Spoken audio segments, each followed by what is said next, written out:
Now, in this part 2, we're going to look at the first reading from Exodus 22 and the Psalm, which in its own way reflects some of the attitude, teaching of the first reading. First reading goes like this. The Lord says, you see, oops, I'm looking at the song. And the ger, an alien, you see, you shall not oppress or molest, because you were gerim yourselves in Egypt. Don't forget it. So what's a ger? You have to kind of understand the culture a bit, you see. Nowadays we have if a guy from Cuba is standing on a street corner and somebody robs his wallet, he can call the cop over and say, that fella running away down there, he took my wallet. Guy would toot his whistle and they'd catch him. But that's in a world of police forces, and that's not the ancient world. Your police force was your family. That's why they wanted big families, especially lots of boys. Because the only one who looked after whose principal job was to look after the poor was the king. There was no police force. If this fellow from Cuba runs off with my wallet, I call up my brother, my cousins. I say, look, he's about 5'6", 5'8". He ran in that direction. Go get him. They'll go get him. You see? And they are my goyim. See, they are my, no, not goyim. The word will come in a minute. Goyim is another word. They are my protectors. You see? And so that's all you got. Now, in this culture, it is the primary role of the king to take care of the poor. When King Hussein was the king in Jordan, I don't know what the present fellow does. I think it was every Thursday afternoon, the whole afternoon, he sat there and people came in to have him adjudicate. My brother-in-law stole my cow.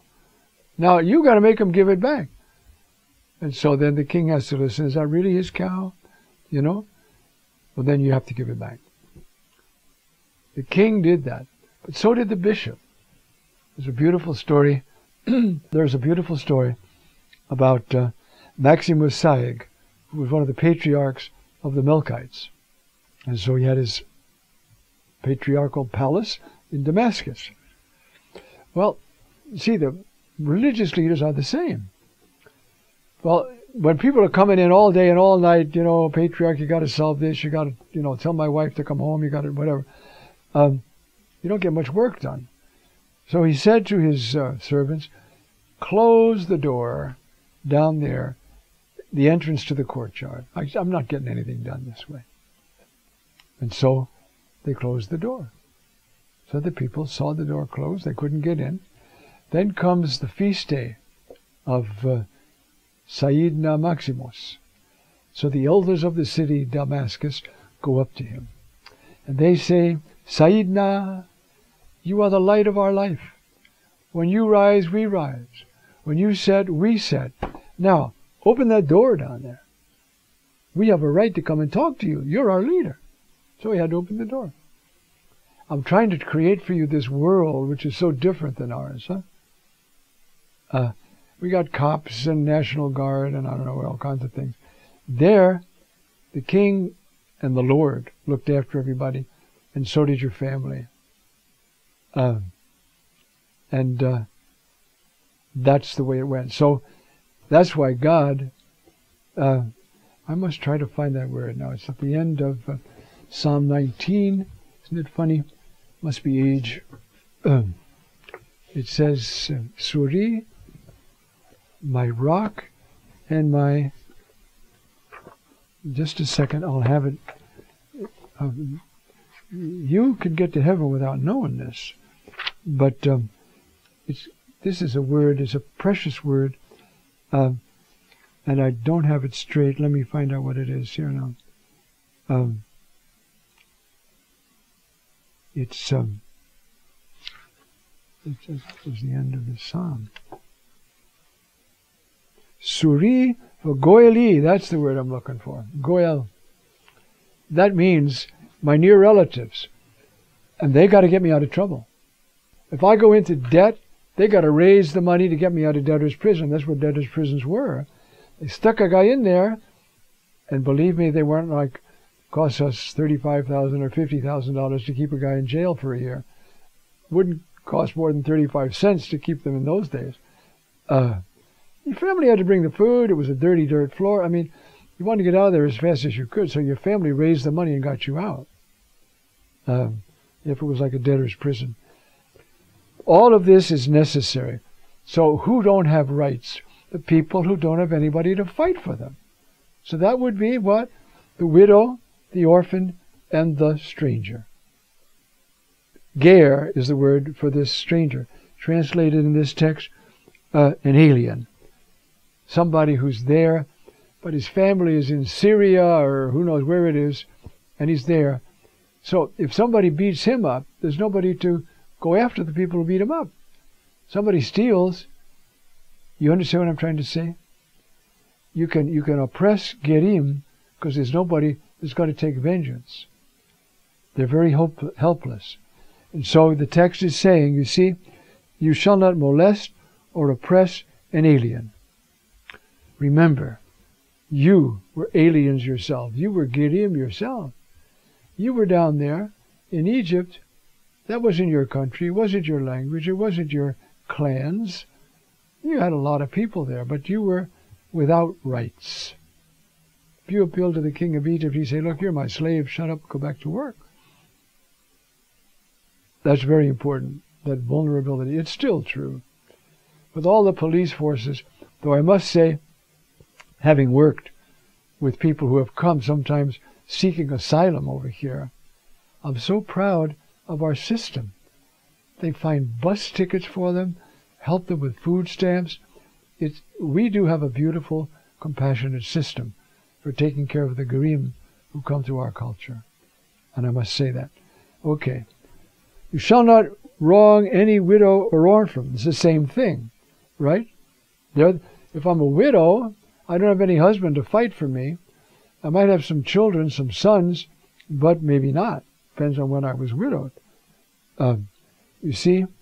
In other words, and now listen what our Lord says.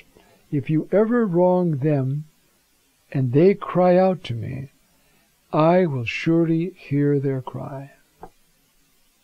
The king can be nice, but I'm God. And these are the people I care for the most. The ones who have nobody else to care for them. Nobody else to stick up for their rights. My wrath will flare up, and I will kill you with the sword. And then your own wives will be widows, and your own children orphans. Think about that. Then there'll be nobody to protect them. So do not oppress those who don't have a big family of males to stick up for them. I remember once a situation arose, too hard to describe, but the upshot was that this clan got together to figure out what they were going to do about this situation. There were more than 120 men in this house, and they were debating what they were going to do about this. They're all Christians. One of the solutions was proposed, we're going to go kill this guy. In other words, their Christianity needed a little bit of help. But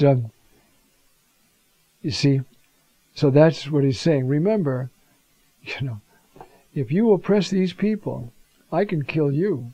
And then your own family will be that helpless. By the way, that's a good example of how historical work can lend intelligibility to the text. Because you have to know what the king's duty were. For instance, it says here, O Lord, endow the king with your own fair judgment, the son of the king with your saving justice, that he may rule your people with justice and your poor with fair judgment. That's the role of the king. You see? So then this whole text makes so much more sense. Now what? Now your heart has to be engaged. I mean, you want go down walking in the city and somebody comes, especially an elderly woman, she only speaks Arabic or Russian, and you know a couple of words, you've got to help her. She's a ger, she's a ger here. At least help her find her family. Something. So if you lend money to one of your poor neighbors among my people, you shall not act like an extortioner toward him by demanding interest from him. You lend to the poor, you don't say, I'm going to lend you $100. Next week, I expect $105 back. Now, our whole economy, you see, is built on interest. And there's some logic to that. If I lend you a bushel of wheat and you go plant it, that bushel of wheat is going to yield, let's say, 20 bushels of wheat. So in effect, I'm lending you 20 bushels of wheat. So when you pay me back, I expect the bushel and another bushel. That's interest. But it makes sense. Now, when the interest gets exorbitant, when all the government's playing with interest for their own interest, that's something else again. But it's not awful. Now, if you take your neighbor's cloak as a pledge, like I want to borrow your wagon so I can bring in my corn. Okay, well then leave your cloak here. Well, don't keep that cloak overnight if he's a poor man. He's going to be sleeping on the ground in harvest time. He's got to wrap himself up because not so much in the city, but out in the country, the Arabs call the desert a cold place heated by the sun. At night, it's cold. When we were in Sinai, we always slept inside the sleeping bag at night. So, you shall return it to him before sunset, for this cloak of his is the only covering he has for his body. What else has he to sleep in? If he cries out to me, I will listen. For I am, and you might expect, since we've worked with these Hebrew words so much, I am compassionate. Guess, what would that word be? Ani Hanun. I am compassionate. I'm not going to let that poor man. You're going to hear from me if you try that. You see, he didn't pay you back all that he should have by nightfall. Give him his cloak, for heaven's sake. Now do you see that there's a humanity that can be offended against? Oh, my Lord. You see, as Psalm 9 says, for the needy is not forgotten forever. Not forever does the hope of the poor come to nothing. Arise, Adonai. Human strength shall not prevail. This is important, and this is the theme of our liturgy today. Care. See, care for those. It's inscribed in our hearts, the natural law, that we care for the weak and the powerless. We care for the hungry. And if we don't, and we care for the children in the womb, they have nobody. These are not orphans, they're in a womb. But they have a right to live. And so the Lord appeals for them as well. All right, that's the theme for this Sunday, beautifully articulated in this text from the book of Exodus.